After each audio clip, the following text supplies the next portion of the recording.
فإن تابوا وأقاموا الصلاة وآتوا الزكاة فإخوانكم في الدين ونفصل الآيات لقوم يعلمون.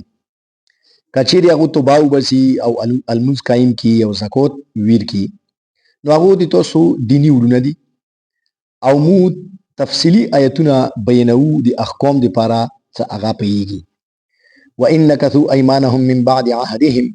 وطعنوا في دينكم فقاتلوا أئمة الكفر إنهم لا أيمان لهم لعلهم ينتهون.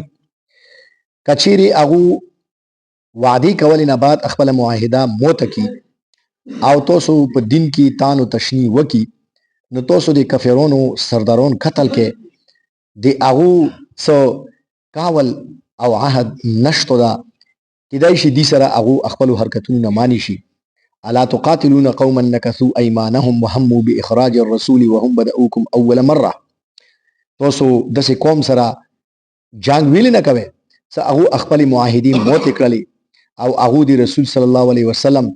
دی وبسلی اقدام وکړلو او هغه اول پیره دی جنگ ابتدا دی تاسو خلاف وکړلا. اتخشونهم فالله احق ان تخشوه ان كنتم مؤمنين. ویل تاسو هغه نه ډاریږئ الله زیات حق دور د تاسو هغه نه وډر شي کچې تاسو ایمان ولاوي. اردو کی ترجمه کوم. فإن تابوا وأقاموا الصلاة وآتوا الزكاة فإخوانكم في الدين ونفصل الآيات لقوم يعلمون. اگر وہ توبہ کر لیں اور نماز قائم کریں اور زکوٰۃ ادا کریں تو وہ تمہارے دین میں بھائی ہیں اور ہم نشانیاں بیان کرتے ہیں اس قوم کے لیے جو جانتے ہیں. وَإِن نَكَثُوا أَيْمَانَهُم مِّن بَعْدِ عَهْدِهِمْ وَطَعَنُوا فِي دِينِكُمْ فَقَاتِلُوا أَئِمَّةَ الْكُفْرِ إِنَّهُمْ لَا أَيْمَانَ لَهُمْ لَعَلَّهُمْ يَنْتَهُونَ. اور اگر وہ عہد کرنے کے بعد اس کو توڑ دیں اور تمہارے دین میں طعن و تشنیع کرنے لگیں تو تم ان کے کافروں کے سرداروں کو قتل کرو. بے شک ان کا کوئی عہد نہیں شاید تاکہ وہ اپنی حرکتوں سے باز آ جائے. الا تقاتلون قوما نكثوا ايمانهم وهموا باخراج الرسول وهم بدؤوكم اول مره. تم کیوں ایسی قوم سے قتال نہیں کرتے جنہوں نے اپنا عہد توڑا اور انہوں نے رسول صلی اللہ علیہ وسلم کے کو نکالنے کا ارادہ کیا اور انہوں نے جنگ کی ابتدا کی. اتخشونهم فالله حق ان تخشوه ان كنتم مؤمنين. کیا تم ان سے ڈرتے ہو سو اللہ زیادہ حقدار ہے کہ اس سے تم ڈرو اگر تم مومن ہو.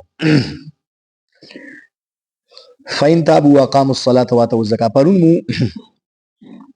دا خبره ویله سو کفار چکم دا اغا تاسو جزیرة العرب نه وبسه یو تاریخ ورتویر کې څلور میاشتې ټیم ورتویر کې که څلورو میاشتو کې دا خلک نه وتلو نو بیا هغه نه بعد حکم دغه دا چې فقتلوا المشرکین حيث وجدتموهم وخذوهم واحصروهم وقعدوا لهم كل مرصد. هغه ته چیتا بیا منده قاتل یې کې ورته لیارو کې کینه د هغوی محاصره وکې خو کومه طریقه جنگي حربه په استعمالوای شي استعمالي کې خو دغه جزیرة العرب نه وباسه. اوس دې ځای کې الله رب العزت یو شرط بیانوي چې کچېرې په دې شرط باندې پوره شي بیا خیر ده پرېږده بیا د ما وسي. شرط چې شدي فإن تابوا توبه وبسي واقاموا الصلاة وآتوا الزکاة المنځ قایم کی زکات ادا کی نو بیا دغه په دین کې دي تاسو وړونه دي بیا تاسو ورونه دي بیا دې چې پته کې دای خو خود شي چې څومره حقوق تاسو ته حاصل دي مغه به دغه ته حاصل شي. اوس دې چې الله رب العزت کوم ټکه استعمال کړه دا هغه دا څه توبه وبسي. توبه وبسلی مطلب دا چې ایمان وروړي. اوس په دا پاته څنګه لګیږي چې ایمان وروړلو زړه سره ایمان وروړل دا کنه یې راوړل نو دې پاته به لګیږي د دغه اعمال نه او په اعمال کې اټول نه محتم بشان او اټول نه ضروري اعمال هغه المنځ ده ورپسې زکات ده. لہذا نبی صلی الله علیه وسلم ته دا حکم ده چې دغه توبه وبسي نو توبې نه بعد بیا وکسي څه آیا المنځ او زکات ته لنډوي که نه کچېرې دا نه لنډوي بیا پوه شه چې دغه کلمات صرف دې دپاره ویله چې تونه ځان په بچ کوي نو بیا یې ما پرېږده. نو اوس علما کرام دا فرمایي چې ګوره دې ځای کې الله رب العزت څه دا ورته فرمایلي دي چې توبې سره سره ضروري ده چې المنځ او زکات اعلان کړي. چنانچه دین علماء کرام دا مسله را بسلی دا امام احمد بن حنبل رحمت الله علیه فرمایي چې ګوره دې کې توبې سره دویام چې کوم شرط هغه المنځ ده. که یو سړی چې کوم ده که نه هغه کلمه خو یې خو المنځ نه کوي نو امام احمد بن حنبل رحمت الله علیه فرمایي چې دا سړی مرتد شو لہذا دا واجب القتل ده. کوم سړی چې المنځ نه کوي امام احمد بن حنبل رحمت الله علیه مسلک مطابق هغه به قتل کیږي. ویلې چې هغه مرتد شو هغه مسلمان نه شو خالي په کلمې څه نه کیږي چې هغه سره المنځ زکات وغیرہ اعمال نه وي. امام مالک او امام شافعي رحمت الله علیه فرمایي اغوان دا یی چې دا سړی به قتل کایي خو هغه د سی یی چې کني دا تعزیرا به قتل کیږي یعنی امام احمد بن حنبل رحمت الله علیه فرمایي چې قتل کیږي به خو ویلی به قتل کیږي چې مرتد شو کافر شو دی عمل سره ته د لمونځ نه کوي امام مالک او امام شافعي رحمت الله علیه فرمایي چې دا کافر خنشولو خو دې ته به سخت ترینه سزا ورکول شي هغه دا څه قتل کوي دا مسلمان خو دې کوم دا جرم د سې کړه لکه یو مسلمان دا هغه قتل وکړي نو هغه به قصاصا ته قتل کوي اوس هغه دا مسلمان دا نه څه کافر شو قتل کولی سره دا مسلمان خو قصاصا به قتل کیږي همدان ونا المنز بالموت سړی چې کوم دا کنه د امام شافعي او امام مالک رحمت الله علیه نقطه نظر مطابق هغه به قتل کیږي خو تعزیرا به دا قتل امام ابو حنیفه رحمت الله علیه ایمو چې کوم امام صاحب دا هغه فرمایي چې کوم سړی المنز نه کوي نو دا خو به وال خو ویلی شي ښه جسماني تارچر به ورته وکړي ښه به ووایي ښه تشدد به په وکړي هغه نه بعد به دو وچی جیل ته اوره پرې به دو جیل کې پروت وي ته څو پرې دو دسې کاول ونه کی دسې ژبه ونه کی څه به بس آینده لمونځ کوم کچېرې دو دغ کاول ته نوي راځي نو دا په جیل کې اوره پرې پروت وي څو پرې منع نه وي امام ابو حنیفه رحمت الله علیه نتیجتا او معالن چې کوم دا کنه هغه دی قائل ده چې کني دی بالمور سړی چې کوم سزا ده هغه قتل ده امام ابو حنیفه رحمت الله علیه دا فرمایي چې کني هغه ته د توبې مهلت ورکوي جیل کې باندې کې کیدای شي خدای په هدایت وته نصیب نو کچېری نه کیږي هغه په خپل جیل کې مړیږي نو مطلب دا شی چې زګوره چوره سخت خبره ده نن سبا مول منځونو کې چوره کوتهي کوو او اول خل مونږ راشتو بیا مونږ کوو بیا 10 جمعه کې مزارا چوديږي چې یو منټ چې ته مولوی صاحب ورسته شي نو موږ نه داسې لګيږي لکه خو چې د جیل کې باندې کړی او بیا مولوی صاحب سم سلام جر بسل نه وی بیا موږ داسې منډي وایو او بیا صرف د گیټ نه وځي صرف د گیټ نه وتل دي بیا دې جو کې وی لوړ ونی ونی مګنټا شل منټه جامي کوي دي جو نه بده چې منډي سره منډه خلاص کی دوه تیز منډه بو کی ته یې څه ضروري کورې دا کړه هغه جو کې لکه دکان ونه باندې پروت لوی گاکو ته وی لوړ او ته دلوازی نه بهر وځي بیا باندې جو کې وی لوړ بیا په پښه کې لګي به نسوري چي نو بهر د دې ډیره سخته سزا د بل آیات کې وین نکث و ایمانهم من بعد عهدهم وطعنوا فی دینکم الله رب العزت فرمایي چې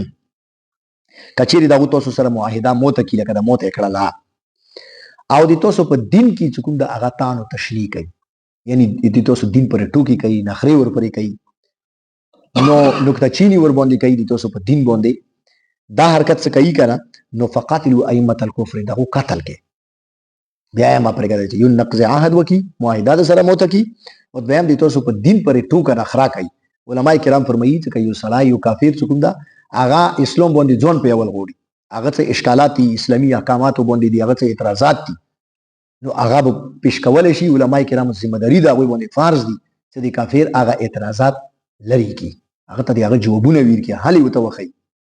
نو کچيري دې مقصد لپاره هغه په اسلام باندې ځون پیي بیا که اسلام باندې څه اعتراضات هغه لري نو هغه اجازه شته کافر خو که هغه اعتراضات په ځای خلیل اخري ور پرې کوي خلیل ډرامي ور پرې کوي لکه د سم نامه کې فرانس کې څوک دا د حضور صلی الله علیه وسلم ولا کارټونی جوړ کړو دی هغه پیغمبر اسلام خاکی جوړی کوس دا څوک دا دین پر مذاق تا دسه کې څوک دا کنه